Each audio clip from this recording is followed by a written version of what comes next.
क्या भवानीपुर का चुनाव ममता बनर्जी के लिए फंस सकता है? क्या ऐसी परिस्थिति भी आ सकती है कि यह चुनाव शुभेंदु अधिकारी निकाले, नंदीग्राम पार्ट 2 हो जाए?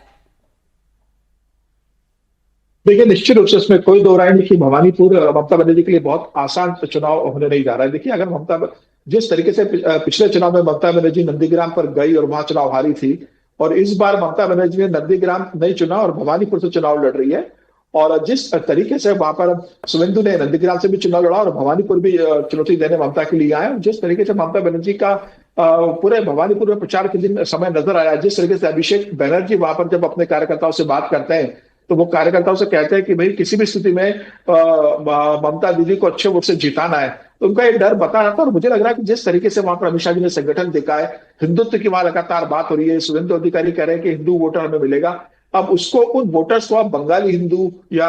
नॉर्थ इंडिया के हिंदुओं में बांटना ठीक नहीं मुझे लगता है। शुभेंदु अधिकारी खुद बंगला से आते हैं, वो बंगाली हिंदू है। इसके अलावा उत्तर भारत के जो वहां पर लोग हैं, गुजराती कम्युनिटी के लोग हैं, कायस्थ लोग हैं, तो वहां भारतीय जनता पार्टी ने जिस तरीके से बिहार के कायस्थ नेताओं को भेजा है, गुजरात के कई लोगों को वहां पर गुजराती लोगों को भेजा है, तो जो जिस जाति का जहां पर वोटर से भवानीपुर में वहां जिस तरीके से भारतीय जनता पार्टी ने अपने कई कैबिनेट मंत्री को, एमएलए को, एमएलए को, कई पार्षद लोगों को, संगठन के लोगों को लगाया है, जिस तरीके से भवानीपुर में ममता बनर्जी की घेराबंदी की है, जो अमित शाह जी ने कहा था कि भवानीपुर में प्रचार करते समय कि एक भवानीपुर सीट आप जितवा दीजिए, ममता बनर्जी पूरी सीटें हार जाएंगी। तो मुझे लग रहा है कि वो भवानीपुर का एक जो अमित शाह जी का संदेश था, हालांकि एक आंकड़ा ये भी है कि सर जो जादवपुर जीतता है फिर वहां से परिवर्तन की लहर ऐसी आती है, वहां पश्चिम बंगाल का रंग रूप बदल जाता है। जब कांग्रेस से लेफ्ट ने छीना तब भी जादवपुर छीना पहले और पूरा बंगाल छीन लिया, और उसके बाद फिर टीएमसी ने भी वही जादवपुर छीना और उसके बाद तब से वो सत्ता में बनी हुई है। मेरा सवाल अमिताभ जी आपसे यही है कि क्या भवानीपुर ममता बनर्जी के लिए इसलिए मुश्किल होने जा रहा है क्योंकि कुछ एफआईआर के तहत जो डिलीशन हुए वो ममता बनर्जी की मुश्किलें खड़ी कर सकते हैं, या ये जो नॉन बंगाली हिंदू वोटर हैं वो सिरदर्द हो सकते हैं ममता बनर्जी के लिए? ये भवानीपुर की लड़ाई कितनी कॉम्प्लेक्स है?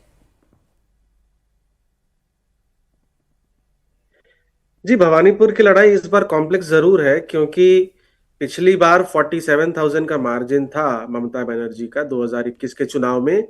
और लगभग 46,000 वोटर्स के नाम यहाँ पे डिलीट हुए हैं।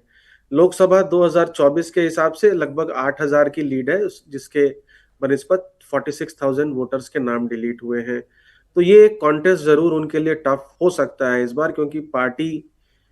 खुद ही ये आक्षेप और आरोप लगा रही है कि उनके कोर वोटर सपोर्टर्स के नाम जो है वो काट दिए गए हैं। और जो आप बता भी रही हैं कि लगभग 34% जो हो सकता है, जिसको आप प्रवासी या नॉन बंगाली हिंदू आप जो कह रहे हैं,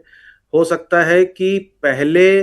क्योंकि टीएमसी के ही जीतने के चांसेस थे, जो आउटसाइडर्स या नॉन प्रवासी या नॉन बंगाली हिंदू हैं, हो सकता है कि वो टीएमसी को सपोर्ट कर रहे हो। बट अगर इस बार ऐसा माहौल बन जाता है कि भाजपा जीत रही है, तो हो सकता है कि इनका जो झुकाव हो वो भाजपा की तरफ देखने को मिले।